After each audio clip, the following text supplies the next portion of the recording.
வணக்க மக்களே. நம்ம கார்த்திக் கதையில் மே 26 என்ன நடக்க போகுது அப்படிங்கிறத பற்றி தாங்க இந்த வீடியோவில் இப்போ நம்ம பார்க்க போகிறோம். வீடியோவுக்கு மறக்காமல் லைக் பண்ணிக்கோங்க. நீங்கள் லைக் பண்ணுறது தான் எங்களுக்கு அடுத்து வீடியோ போடுறதுக்கு ரொம்ப ரொம்ப இன்ட்ரெஸ்டிங்காக இருக்கும். ஸோ மறக்காமல் லைக் பண்ணிவிட்டு இந்த வீடியோவை தொடர்ந்து பாருங்கள். என்ன நடக்குது அப்படின்னு பார்த்துக்கிட்டிங்கன்னா, ஈஸ்வரி வீட்டில் உள்ள எல்லாருமே கூப்பிட்றாங்க. எல்லாரும் அந்த இடத்துக்கு வராங்க. அப்போ ராஜா கேட்குறாரு, என்ன ஈஸ்வரி, வீட்டில் உள்ள எல்லாருமே கூப்பிட்ட அப்படின்னா கண்டிப்பாக ஏதாவது ஒரு முக்கியமான விஷயமா தான் இருக்கும். இப்போது எதுக்காக எங்கள் எல்லாருமே கூப்பிடுற அப்படின்னு கேட்குறாங்க. அதுக்கு ஈஸ்வரி சொல்கிறாங்க, இங்கே பாருங்கள், என் பொண்ணுக்கு இன்னும் கொஞ்ச நாளில் கல்யாணம் அப்படின்னு உங்கள் எல்லாருக்குமே தெரியும். ஸோ அவளுக்கு அம்மன் புடவை நம்ம ஏலத்தில் எடுக்க போகிறோம். ஸோ எல்லாரும் போமா அப்படின்னு கேட்குறாங்க. அதுக்கு ராஜா சொல்கிறாரு, ஈஸ்வரி போகலாம், எப்படியும் இந்த கல்யாணம் ரேவதியோட விருப்பப்படி தான் நடக்க போகுது. ஸோ அதனால எந்த பிரச்சனையும் இல்லை, வா போகலாம் அப்படின்னு சொன்னதும் ஈஸ்வரி ராஜாவை பார்த்து, என்ன பொடி வச்சு பேசுகிறீங்களா? நீங்கள் எப்படி பேசுனாலும் சரி, இந்த கல்யாணம் என் விருப்பத்தோடு தான் நடக்கும். நீங்கள் நினைக்கிற மாதிரி மறுபடியும் அந்த டிரைவர் பையலை இந்த வீட்டுக்குள்ளே கூட்டிகிட்டு வரலாம் அப்படின்னு நீங்கள் துளி அளவு கூட நினைக்காதீங்க. இதை கேட்டதும் அவரை சொல்கிறாரு, இங்கே பாரு ஈஸ்வரி, நீ பண்ணுறது எல்லாமே தப்பு அப்படின்னு ஒரு நாள் நீ புரிஞ்சுப்ப. நீ எடுத்த முடிவு தப்பு அப்படின்னு. அப்போ வீட்டில் உள்ள எல்லாரும் வந்துடுறாங்க. ஈஸ்வரி ராஜாவை பார்த்து, இங்கே பாருங்கள், இந்த விஷயத்தை பற்றி அப்புறம் பேசிங்களா, இப்போதைக்கு ரேவதிக்கு வந்துட்டு அம்மன் புடவையை வாங்க போகிறோம். அதனால் நீங்கள் தயவு செஞ்சு வேறு எந்த விஷயத்தையும் பேசாதீங்க. இதை கேட்டதும் அவரும் சரி அப்படிங்கிறாங்க.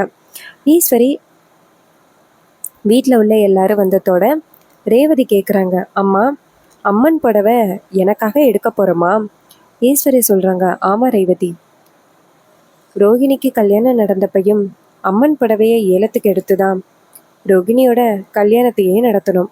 அதே மாதிரி தான் இப்பையும் பண்ண போகிறோம்.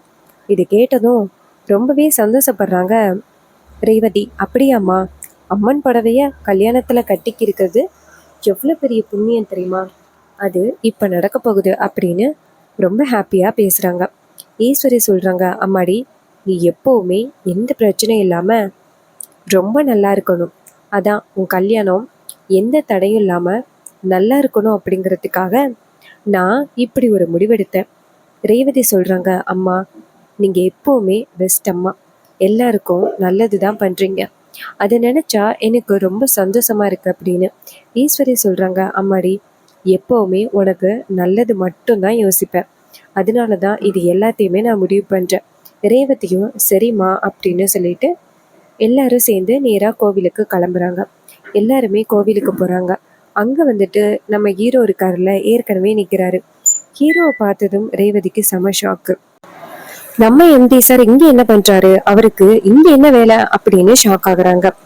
அப்போ ஹீரோ இந்த இடத்துக்கு வந்துட்டு ரேவதியை பார்த்துட்டு, ஹலோ ரேவதி மேடம், நீங்க இங்க என்ன பண்றீங்க அப்படின்னு கேக்குறாங்க. அப்ப ஹீரோயின் சொல்றாங்க, சார் அத நான் கேட்கணும் சார், என்னோட கல்யாணத்துக்காக அம்மன் புடவைய ஏலத்துக்கு எடுக்கிறதுக்காக வந்தாங்க. நீங்க இங்க என்ன சார் பண்றீங்க? அப்ப ஹீரோ சொல்றாரு, ரேவதி மேடம், இது மாதிரி அம்மன் புடவை இருக்குல்ல, அத நானும் தான் ஏலத்துக்கு எடுக்க வந்தேன். அப்ப ஹீரோயின் சொல்றாங்க, என்ன சார் இப்படி சொல்றீங்க? அந்த அம்மன் புடவை எனக்குள்ள வேணும், அம்மா என்னோட கல்யாணத்துக்காக வந்திருக்காங்க. அப்ப ஹீரோ சொல்றாரு, நான் என்னோட அம்மாவுக்காக வாங்க வந்தேன். இதை கேட்டனும் ரேவதி சொல்றாங்க, என்ன சார் ஒரே நாள்லயே வந்திருக்கமே அப்படின்னு. அதுக்கு ஹீரோ சொல்றாரு, இங்க பாருங்க ரேவதி மேடம், நீங்க கவலைப்படாதீங்க, யாருக்கு கிடைக்கணும் அப்படின்னு இருக்கோ அவங்களுக்கு தான் கிடைக்கும் அப்படின்ட்டு. அப்ப ஹீரோ நேரா அங்க உள்ளவங்க கிட்ட போயிட்டு, இங்க பாருங்க, அம்மன் புடவைய நாங்க 2 பேருமே வாங்க வந்திருக்கோம். இங்க 2 பேர்ல யாராவது ஒருத்தருக்கு தான் கொடுக்கணும். அதுக்கு நீங்க என்ன பண்ண போறீங்க அப்படின்னு. அவங்க சொல்றாங்க, தம்பி நீங்க ஏலத்துல எடுங்க, அதுக்கப்புறம் பாத்துக்கலாம் அப்படின்ட்டு. உடனே சரின்னு ஏலமும் ஆரம்பிக்குது. ஏலம் ஆரம்பிச்சதோட ஹீரோ வந்துட்டு அதிகமான அமௌண்ட் சொல்லி அந்த புடவைய வாங்கிடுறாங்க. அதே நேரத்துல இன்னொரு பக்கம் இன்னொரு புடவையும் இருக்கு. 2 புடவையும் வச்சு இதுல எந்த புடவை யாருக்கு கொடுக்கறது அப்படின்னு யோசிக்கிறாங்க. அப்பதான் ஒரு புடவை வந்துட்டு நல்ல புடவையா இருக்கு, அதை வந்து நம்ம ரேவதி எடுத்துக்கிறேன் அப்படின்னு சொல்றாங்க. ஆனா பஞ்சாயத்துல உள்ளவங்க சொல்றாங்க, இங்க பாருங்க, ஃபர்ஸ்ட் நாங்க பூ குலுக்கி போட்டு பாக்குறோம், அதுல யாருக்கு வருதோ அவங்களுக்கு தான் இந்த புடவை அப்படின்னு. உடனே சரின்னு சொல்லிட்டு மருது வச்சிருக்கிற புடவையும் ஹீரோ வச்சிருக்கிற புடவையும் ஒன்னா போடுறாங்க. ஒன்னா போட்டு மருது வச்சிருக்கிற புடவைக்கு வெள்ளை பூவும் ஹீரோ வச்ச புடவைக்கு ரோஸும் வச்சிருக்காங்க. வச்சுட்டு பூ குலுக்கி போடுறாங்க. பூ குலுக்கி போட்டதோட நம்ம ஹீரோ வச்சிருந்த அந்த ரோஸ் வந்துருது. நம்ம ரேவதி மனசுக்குள்ள யோசிக்கிறாங்க, கடவுளே ரோஸ் கலர் தான் வரணும் அப்படின்னு யோசிக்கிறாங்க. அதே மாதிரி ரோஸ் கலர் வந்துருது. அது கேட்டதும் நம்ம ரேவதிக்கு ரொம்பவே சந்தோஷமா இருக்கு. ரோகிணி சொல்றாங்க, ஏய் நீ நினைச்சது தாண்டி வந்துருச்சு. அப்ப ரேவதி சொல்றாங்க, ஆமாக்கா அப்படின்ட்டு. அதுக்கப்புறம் ராஜா வந்துட்டு ரொம்ப சந்தோஷப்படுறாரு. ஒரு வழியா மாப்பிள்ளை வாங்கி கொடுத்த புடவையே என் பொண்ணுக்கு வரப்போகுது அப்படின்னு அவரும் ரொம்ப சந்தோஷத்தோட இருக்காரு. அப்போ நம்ம ரேவதி வந்துட்டு ரொம்ப ஹாப்பியா இருக்காங்க. ஈஸ்வரி வந்துட்டு இதை பார்த்துட்டு, இல்ல அதெல்லாம் வேண்டாம், நான் வந்துட்டு கடையிலேயே என் பொண்ணுக்கு கல்யாண புடவை வாங்கிக்கிறேன் அப்படின்னு. அதுக்கு ஐயர் சொல்றாரு, அம்மா அம்மன் புடவைய வாங்குறதுக்கு வந்துட்டு நீங்க எப்படி பாதியிலேயே போக கூடாது, அதெல்லாம் தப்பு அப்படின்னு. ஈஸ்வரி சொல்றாங்க, இல்ல ஐயரே, நான் என் பொண்ணுக்கு காசு கொடுத்தே வாங்கிக்கிறேன், வேற எதுவும் வேண்டாம் அப்படின்னு சொன்னதும் ரேவதி சொல்றாங்க, அம்மா அந்த புடவை ரொம்ப சூப்பரா இருக்குமா பாக்குறதுக்கு, அத போய் உங்களால எப்படிமா வேண்டான்னு சொல்ல தோணுது. பரவாயில்ல இருக்கட்டும், அம்மன் சேலை தானே, நான் எடுத்துக்கிறேன் அப்படின்னு சொல்றாங்க. இதை கேட்டுட்டு ஈஸ்வரிக்கு செம்ம காண்டாகுது. நம்ம என்ன பிளான் பண்ணோம், கடைசியில இங்க என்ன நடக்குது அப்படின்னு சொல்லிட்டு ஈஸ்வரிக்கு செம்ம காண்டாகுது. ஈஸ்வரி நேரா ரேவதியை பார்த்து, இங்க பாரு, நான் எப்பவுமே உனக்கு நல்லதுக்காக மட்டும்தான் சொல்லுவேன், தயவு செஞ்சு சொல்றது கேளு, அது வேண்டாம் அப்படின்னு. ஆனா ரேவதி சொல்றாங்க, இல்லம்மா நான் அதை எடுத்துக்கிறேன் அப்படின்னு சொல்லிட்டு அந்த சாரியை எடுக்கிறாங்க. அப்ப ராஜா இதை பார்த்துட்டு ரொம்ப சந்தோஷப்படுறாரு. மாப்பிள்ளை வாங்கி கொடுத்த புடவை தான் அவளுடைய கைக்கு வரணும் அப்படின்னு நான் ரொம்ப ஆசைப்பட்டேன். அதே மாதிரி மாப்பிள்ளை வாங்கி கொடுத்த புடவையே அவ கைக்கு வந்திருக்கு. அதே மாதிரி இதே சாரியை கட்டிக்கிட்டு மாப்பிள்ளைக்கு ரேவதிக்கு கல்யாணம் ஆகிருச்சுன்னா இதுவே போதும் எனக்கு அப்படின்னு அவரு நினைக்கிறாரு. அப்போ ஈஸ்வரி வந்துட்டு நேரா, சரி வாங்க எல்லாரும் வீட்டுக்கு போவோம் அப்படின்ட்டு கிளம்புறாங்க. அப்ப ஹீரோ டக்குன்னு ஈஸ்வரிய தடுக்கிறாரு. ஈஸ்வரி ஹீரோவை பார்த்ததும், இப்ப எதுக்கு நீ தேவையில்லாம வந்து வழிய மறைச்சிட்டு இருக்க அப்படின்னு கேக்குறாங்க. அப்ப ஹீரோ சொல்றாரு, அத்தை உங்களுக்கு நல்லாவே தெரிஞ்சு போச்சு, எனக்கும் ரேவதிக்கு தான் கல்யாணம் நடக்கும் அப்படிங்கிற விஷயம் தெரிஞ்சு போச்சு. அதனாலதான் உங்களால இந்த விஷயத்த ஏத்துக்க முடியாம தவிக்கிறீங்க. நீங்க பாருங்க அத்தை, நீங்க பண்ணது ரொம்ப பெரிய தப்பு. ரேவதிக்கு இப்போதைக்கு பழைய ஞாபகங்கள் இல்ல. அவளுக்கு பழைய ஞாபகங்கள் இல்ல அப்படின்னா நீங்க என்ன பண்ணணும் அப்படின்னா, ரேவதிக்கு துணையா இருந்து அவளுக்கு பழைய ஞாபகங்களை வர வச்சு என் கூட சந்தோஷமா வாழ வைக்கணும். அதை விட்டுட்டு அதை பண்ணாம நீங்க இப்படி பண்றதெல்லாம் நியாயமாத்த. ஒரு நாள் கண்டிப்பா அதுவே உங்களுக்கு ஒரு பெரிய பிரச்சனையா முடியறதுக்கு வாய்ப்புகள் இருக்கு. அதுக்கு ஈஸ்வரி சொல்றாங்க, இங்க பாரு, எனக்கு என்ன பண்றது அப்படிங்கறதே தெரியும், என்னோட லைஃப பத்தி யோசிக்க வேண்டிய அவசியம் உனக்கு இல்ல அப்படின்னு சொல்லிட்டு நம்ம ஈஸ்வரி நேரா அவங்க எல்லாரையுமே கூட்டிக்கிட்டு வீட்டுக்கு கிளம்புறாங்க. ராஜா நேரா ஹீரோவை பார்த்து, மாப்பிள்ள கடைசி நேரத்துல ஏதாவது பிரச்சனை நடந்து அந்த புடவை ரேவதியோட கைக்கு வரவிடாம போயிருமோ அப்படின்னு நினைச்சு நாங்க எல்லாருமே ரொம்ப கவலைப்பட்டோம். ஆனா கடைசி நேரத்துல நீங்க சூப்பரா ஒரு பிளான் பண்ணி எப்படியோ ரேவதிக்கு அந்த புடவை கிடைக்கிற மாதிரி பண்ணிட்டீங்க. இங்க எல்லாருக்கும் ரொம்ப சந்தோஷமா இருக்கு. அதுக்கு ஹீரோ சொல்றாரு, மாமா நம்ம எல்லாருமே ரொம்ப ஹாப்பியா ஒரே வீட்டுல இருக்கணும் அப்படிங்கிறதுக்காக தானே நான் இவ்வளவும் போராடிக்கிட்டு இருக்கேன். நீங்க கவலைப்படாதீங்க, ரேவதிக்கு சீக்கிரம் பழைய ஞாபகங்கள் எல்லாமே வந்துடும். ரேவதிக்கு பழைய ஞாபகங்கள் வந்த உடனேயே நம்ம எல்லாருமே ஒரே வீட்டுல சந்தோஷமா இருக்க போறோம். அது எல்லாமே கூடிய சீக்கிரம் நடக்க போகுது.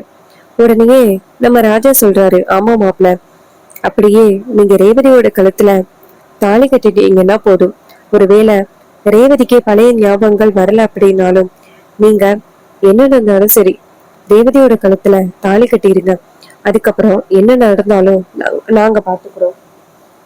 இதை கேட்டதும் ஹீரோ சொல்றாரு, சரிங்க மாமா, எப்பவுமே நான் உங்களுக்கு துணையா இருப்பேன், நீங்க கவலைப்படாதீங்க அப்படின்னு சொல்றாங்க.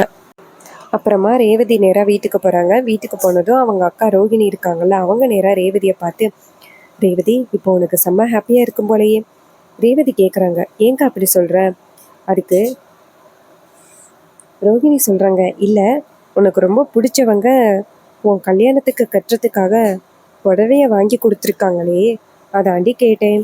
அப்ப ரேவதி சொல்றாங்க, அக்கா சும்மா இருக்கா, ஏதோ எதேச்சியா இந்த புடவை என் கைக்கு கிடைச்சிருக்கு, அதுக்காக நீங்க இப்படி பேசலாமா? அக்கா, எனக்கு இன்னும் கொஞ்ச நாள்ல கல்யாணம் ஆக போகுது. அதுவும் அம்மா பார்த்து வச்சிருக்கிற பையன் கூட எனக்கு கல்யாணம் ஆக போகுதுக்கா. அதனால இந்த மாதிரியெல்லாம் பேசுறது ரொம்ப தப்புக்கா. அதுக்கு ரோகிணி சொல்றாங்க, இங்க பாருடி, பிடிக்காத ஒருத்தனை நீ கல்யாணம் பண்ணி எப்படி சந்தோஷமா வாழ முடியும்? இங்க பாரு, உனக்கு கார்த்தி எம்டியை தான் பிடிச்சிருக்கு அப்படின்னு நல்லாவே தெரியுது. நீ பேசாப்புல அம்மா கிட்ட விஷயத்த சொல்லி நீ அவரை கல்யாணம் பண்ணிக்கலாம். இங்க பாரு, அவரும் அவரோட பேரன், அதாவது தாத்தாவோட பேரன் அப்படிங்கிறது நமக்கு தெரிஞ்சு போச்சு. ஏதாவது ஒரு வகையில குடும்பம் ஒன்று சேரணும் அப்படின்னு தானே நினைக்கிறோம். அதற்கான வாய்ப்பு தான் இது. இங்க பாரு, நீ ஒத்துக்கிட்டீன்னா நம்ம எல்லாருமே மறுபடியும் ஹாப்பியா இருக்கலாம். உன்னோட விருப்பத்துக்கு மாறா ஏன் நீ இப்படி பண்ணிக்கிட்டு இருக்க? இந்த கல்யாணத்துக்கு ஒத்துக்க அப்படின்னு சொல்லிட்டு கேட்குறாங்க. அப்போ ரேவதி சொல்கிறாங்க, அக்கா, என்னால் கண்டிப்பாக முடியாதுக்கா. நீ சொல்கிறத கண்டிப்பாக என்னால் கேட்க முடியாது. அம்மாவோட விருப்பம் தான் என்னோட விருப்பம். அது எப்படி மாப்பிள்ளையை மாற்ற முடியும்? அப்படி மாற்றினா அதுவே ஒரு பெரிய பிரச்சனை ஆகிறதுக்கு வாய்ப்பு இருக்குக்கா.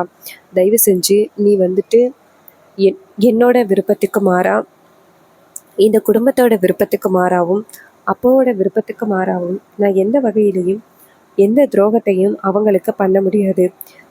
ஸோ தயவு செஞ்சு நீ வந்துட்டு என்ன ரொம்ப வந்துட்டு கட்டாயப்படுத்தாமல் இந்த பிரச்சனையை இதோட விடு. உடனே அவங்களும் சரிடி, இதுக்கு மேலே உன்கிட்ட எதுவும் சொல்லி கண்டிப்பாக ரொம்ப பெரிய பிரச்சனை ஆகிரும். ஸோ நான் எதுவும் சொல்லலடி அப்படின்னு சொல்லிட்டு ரோஹிணி அந்த இடத்துல இருந்து போறாங்க. அப்போ ரேவதி வந்துட்டு பயங்கரமா யோசிக்கிறாங்க.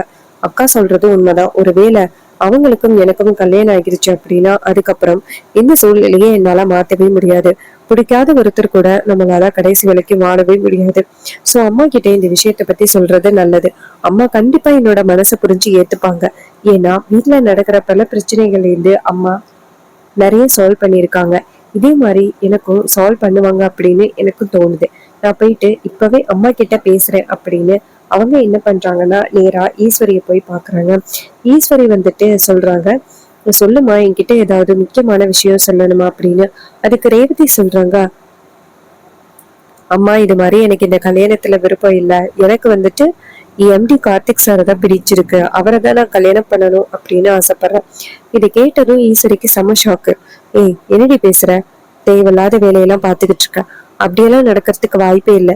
ஏன்டி இப்படி பேசுற அப்படின்னு. அதுக்கு ரேவதி சொல்றாங்க, அம்மா, எனக்கு வந்துட்டு இந்த கல்யாணம் சுத்தமா பிடிக்கல. தயவு செஞ்சு என்னை கட்டாயப்படுத்தாதீங்கம்மா. எனக்கு அவர் கூட சேர்ந்து வாழ்றதுக்கு விருப்பம் இல்லை. ஒருவேளை எனக்கு பிடிக்காத ஒருத்தரை கல்யாணம் பண்ண அப்படின்னா அது கடைசி வரைக்கும் எனக்கு ரொம்ப பிரச்சனையில முடியும். அதனால எனக்கு அவர் வேண்டாம் அப்படின்னு சொல்லிட்டு ரேவதி ரொம்பவே ஸ்ட்ரிக்டா சொல்றாங்க.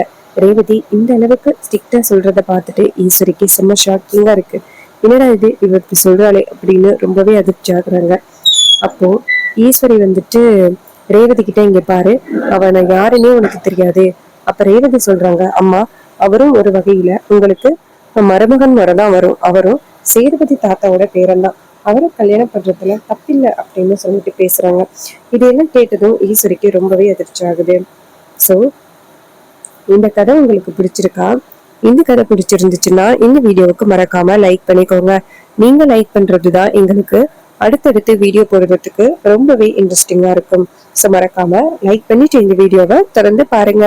அண்ட் உங்களுக்கு hair clips and accessories different colours and different டிசைன்ஸ்ல பிடிக்குமா? 5 petal ஃப்ளவர் கிளிப்ஸ் இருக்கு. அடுத்ததா ஸ்க்ரன்ச்சீஸ் இருக்கு. பிக் சைஸ் ஃப்ளவர் கிளிப்ல கிளாக் கிளிப் இருக்கு. அதுலயே டிஃப்ரெண்ட் கலர்ஸ்லயும் இருக்கு. அப்புறமா கிட்ஸுக்கு ரொம்ப பிடிச்ச ஸ்மால் கிளிப்ஸ் ஹார்ட் ஷேப்ல இருக்கு. பட்டர்ஃப்ளை கிளிப் இருக்கு. எல்லாமே ரொம்ப கிளாஸி லுக்ல இருக்கு. உங்களுக்கு வேணும் அப்படின்னா சீக்கிரம் நம்மளோட கமெண்ட்ல வந்துட்டு ஹாய் அப்படின்னு மெசேஜ் பண்ணி ஆர்டர் பிளேஸ் பண்ணுங்க. நம்ம கிட்ட ஹோல்சேல்லையும் அவைலபிளா இருக்கு. வேணும் அப்படின்னா சீக்கிரம் ஆர்டர் பிளேஸ் பண்ணி பை பண்ணிக்கோங்க. தேங்க்யூ ஃபார் வாட்சிங். இதே மாதிரி வேற ஏதாவது ஒரு சுவாரஸ்யமான ஒரு கதையில பார்க்கலாம். தேங்க்யூ ஃபார் வாட்சிங்.